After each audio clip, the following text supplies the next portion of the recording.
मी थोडं मराठीत बोलणार आहे.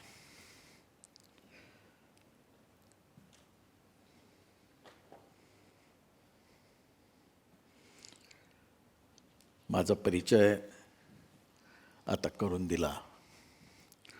त्याच्यात बरंच काही अतिशयोक्ती पण असण्याची शक्यता आहे. तेवढं आपण बाजूला ठेवूया.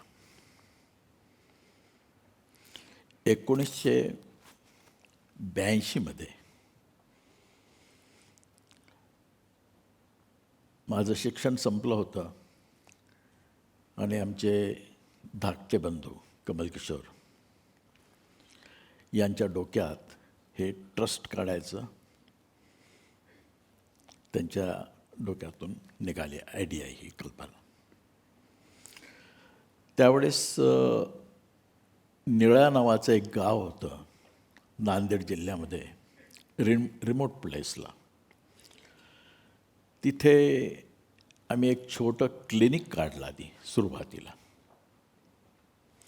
ते आमच्या सगळ्यात छोट्या भावाच्या म्हणजे फार उत्साहानं नाही, पण कंपल्सरीच केलं त्यांना की बाबा तुम्ही चालवा आता नांदेडला.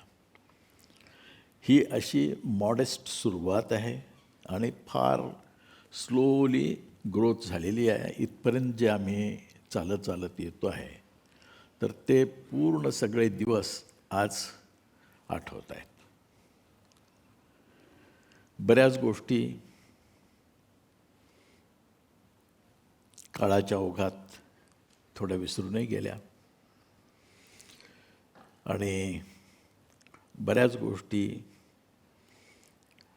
आम्ही सोडूनही दिल्या. पण ज्या वेळेस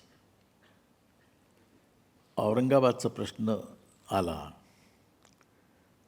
त्यावेळेस जवाहरलाल नेहरू इंजिनिअरिंग कॉलेजची मुहूर्तमेढ करण्याचा फारच मॉडेस्ट याच्यामध्ये, म्हणजे फार अत्यंत त्यावेळेस आम्हाला आर्थिक पाठबळ खरंच नव्हतं, कधीच नव्हतं. मध्ये मग पवारसाहेबांची भेट झाली.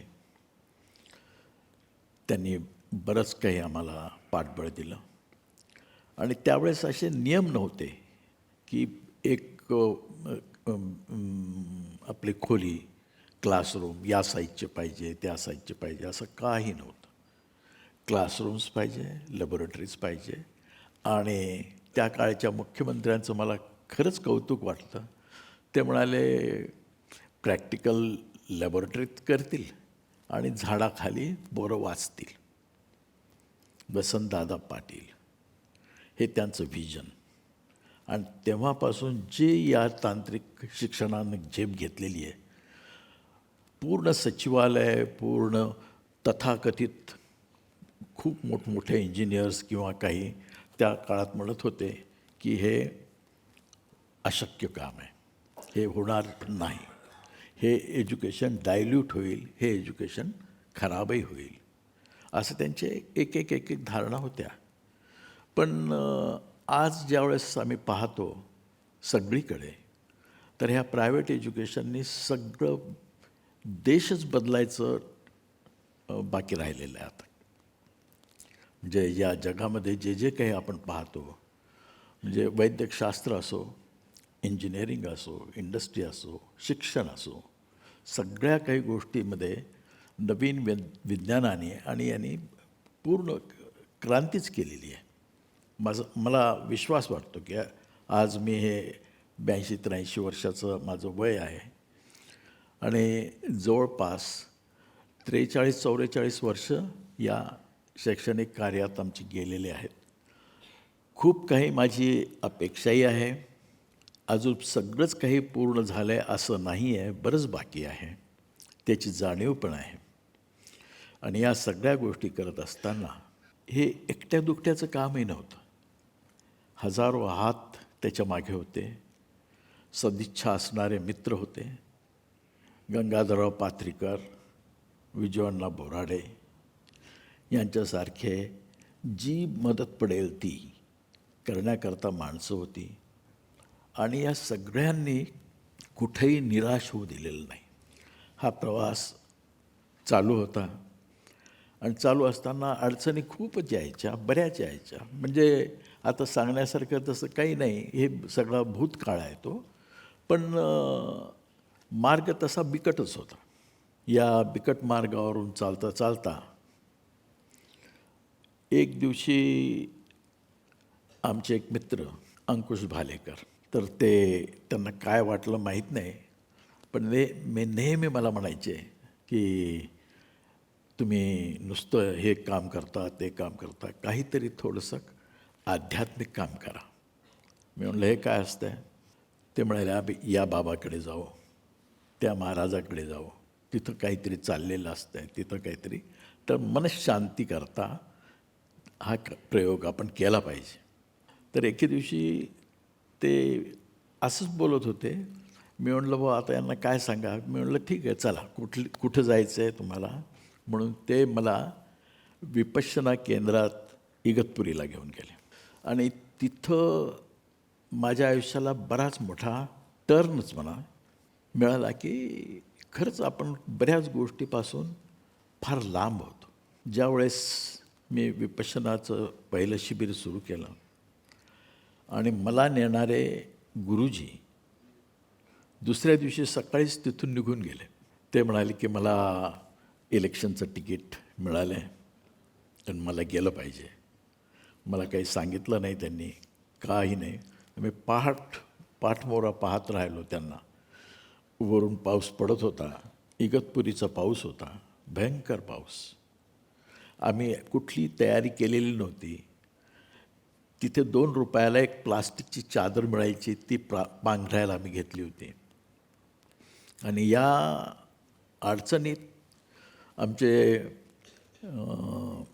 मित्र मला सोडून गेले निघून, विपश्यना करताना किंवा ध्यानधारणा करताना. आणि माणसं गुरुजींना सांगायची की गुरुजी बहुत कमर में दर्द है, पीठ अकड़ रही है, बैठा नहीं जाता है. आणि गुरुजी हलक्या आवाजात सांगायचे, हां शरीर आहे.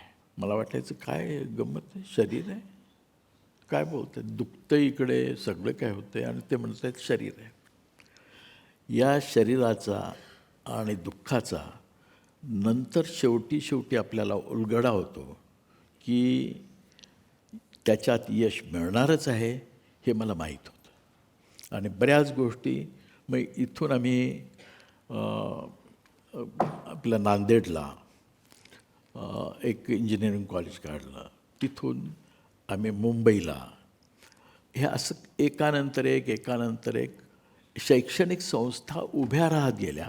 डोक्यात येत होतं हे करावं. आणि कुठल्याही भावाने मला कधीही सांगितलं नाही की याच्यामध्ये काही पडलं नाही आहे, याच्यात काही इकॉनॉमिकल फायदा नाही आहे. करत होतो मी, मनात आलं केलं. बऱ्याच संस्था ह्या काही, आता आम्ही शाळा काढल्या. शाळा कशा काढल्या? शाळा आज मोजल्या तर जवळजवळ 10-11 शाळा आहेत. 10-11 म्हणजे वाळूजला 2, पडेगावला 2, त्याच्यानंतर लिमगावला पण केली आम्ही शाळा. ह्या शाळा जर मोजल्या तर जवळजवळ 10-11 शाळा आहेत. शाळा म्हणजे हा इकॉनॉमिकल फंडा नसतोच, हे पूर्ण इन्व्हेस्टमेंटच असते. आणि ज्या एरियात तुम्ही काढता त्या एरियामध्ये त्यांची सांपत्तिक स्थिती ही तेवढा फायनान्स करण्यासारखी नसतेच. ती फीज तुम्हाला त्या हिशोबानेच ठेवावी लागते. तर ह्या शाळा झाल्या. शाळांचे ज्युनियर कॉलेजेस झाले. ज्युनियर कॉलेजचे इंजिनिअरिंग कॉलेज 4-5 झाले. नोएडा, मुंबई, नांदेड, औरंगाबाद.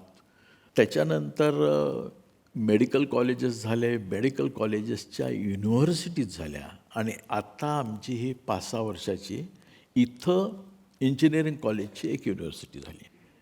केलीच पाहिजे किंवा शिकली तरी पाहिजे किंवा ती जाणीव तरी झाली पाहिजे.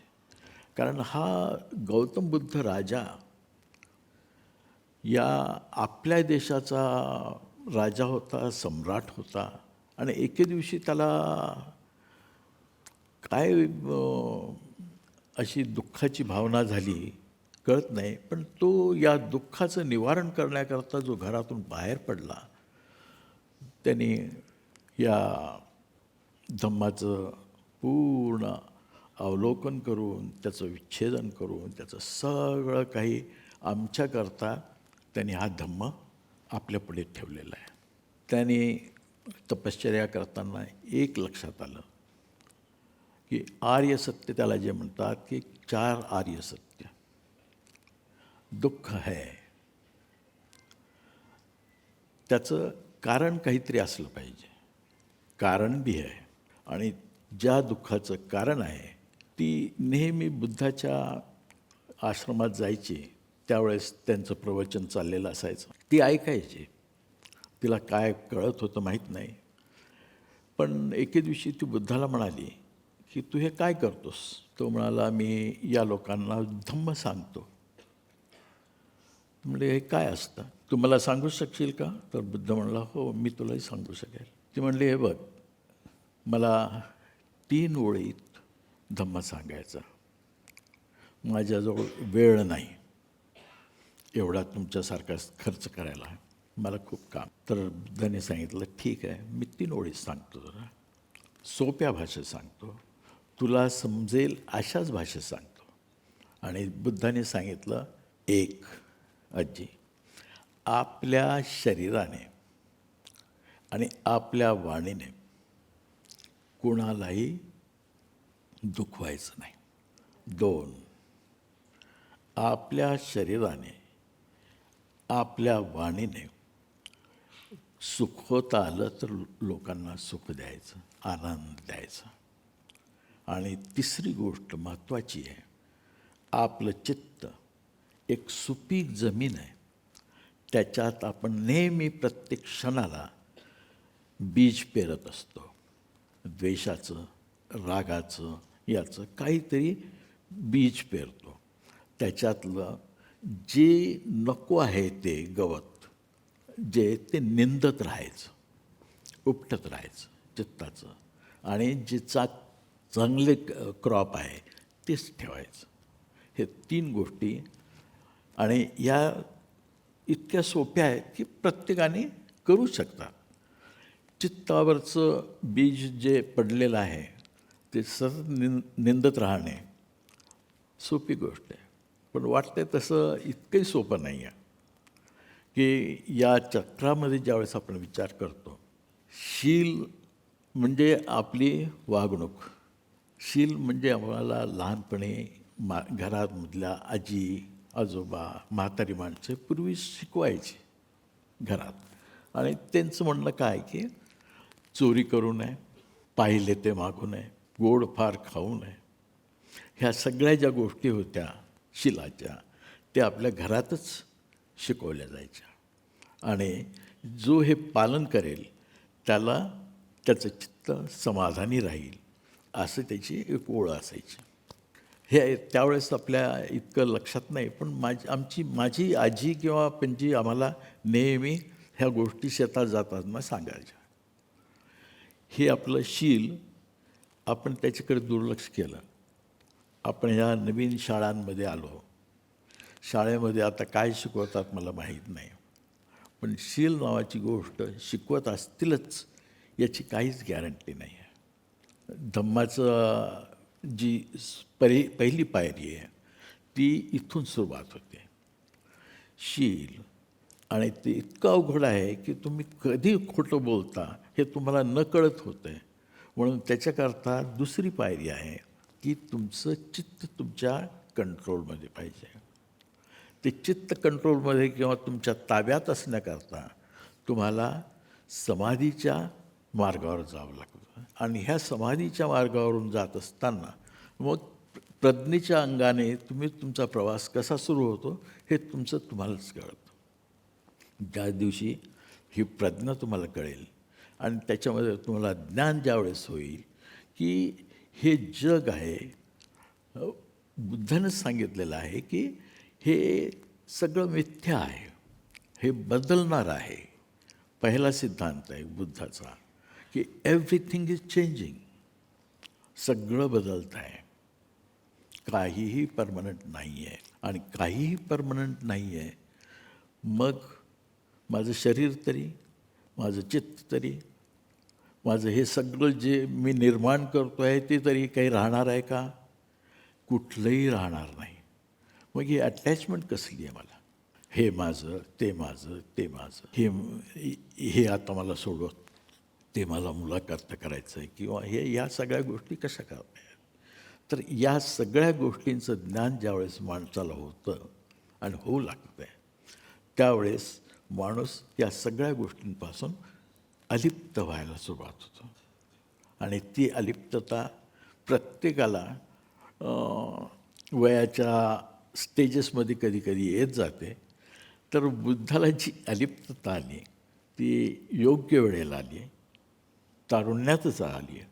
आणि त्यांनी या पूर्ण जगाचा उद्धार करण्याकरता म्हणून आपल्याला हा बुद्ध धर्म सगळ्यांना सांगितला.